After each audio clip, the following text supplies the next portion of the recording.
So I turned this scene from Maul Shadow Lord into Lego. You're probably wondering why turn it into Lego when Lego Darth Maul already exists, as you can see.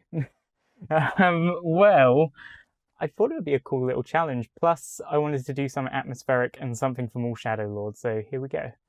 So to start off with, I drew the Lego figure itself by sketching the construction lines. I did the same with the lightsaber hilt, with me using reference from Lego Star Wars 1 and the complete saga games, with it being two Lego lightsabers merged into one. Now the construction lines were quite quick to draw, as I didn't have to worry about his legs and a complicated hilt design of his lightsaber. But what was challenging was to draw the tattoos, but they were a fun challenge, plus I kinda cheated by copy and pasting the design to get the left and the right side of the face, but it worked. Anyway, you can see as I draw Maul, he's in a very unnatural pose for a minifigure, but I think this still pulls off the brick built style we're looking for. I also started and finished this piece days after the announcement of Maul Shadow Lord, because I was so excited, because Maul's my favourite villain in Star Wars.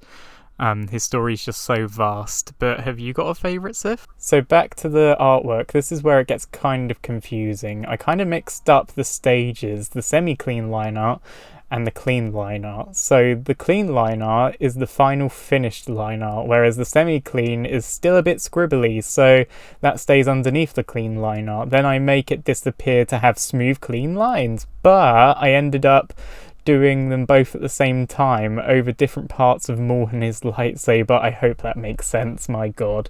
To help it make sense, for example, you can see me drawing the red clean line art over the top of the blue line art. That's what I'm trying to get at. And it's a vital part of the painting, as a piece of line art can connect your whole painting, making it sturdy and strong. Well, it does in my opinion. But the line art can be replaced later with paint if you'd like, but I mostly choose to keep mine because I just like the look of it. Now it's onto the Optimus priming. So I'm priming the minifigure grey, that will match the lighting of our reference image, and it will also be our base for the shadows and highlights as well. Talking about shadows, I'm doing really dark ones now to show the dark and dingy place Maul's actually inside. I'm not saying where he is though, just because I don't want to spoil the show, but it's a pretty cool location. Anyway, I tried messing around with the lightsaber blade as well, as you just saw, to give it that nice red saber look. But I wasn't too happy with how it looked. I think it needed more colours in it to really do the glow justice, so we can have that really nice atmospheric look. But yeah, we'll come back to the saber again and give it another go. Talking about lightsabers, another thing I like is Maul's lightsaber. I'm a big fan of the double-bladed style of sabers. I actually had an old Clone Wars Jedi I used to draw who actually used one.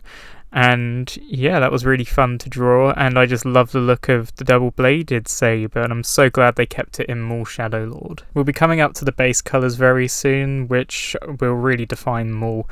I also finally added the blade in, and I kind of wanted to try and match the style of lightsabers from Lego Star Wars 1 and the complete saga, but mine didn't seem as fuzzy as the others, but oh well. You also would have just seen me added in the background, as you can see here, and that was a lot of fun. Now base colours, yay! So this is probably one of the easiest minifigures to paint, as the scene Maul is in was wearing just a black robe and similar black armour and clothing to what Maul had in Season 7 of the Clone Wars, so lots of black and grey, with not many colours going on. However, the red on his face and the yellow Sith eyes really stand out of the painting thanks to the lack of vibrant colours. I also started a new aspect in my workflow, and that is the writing palette. So I write the object, person, thing, etc. in the colour that the thing is, and it saved me so much time trying to look for what base colours I need. Now I just have them at my fingertips. However, the glow has been added,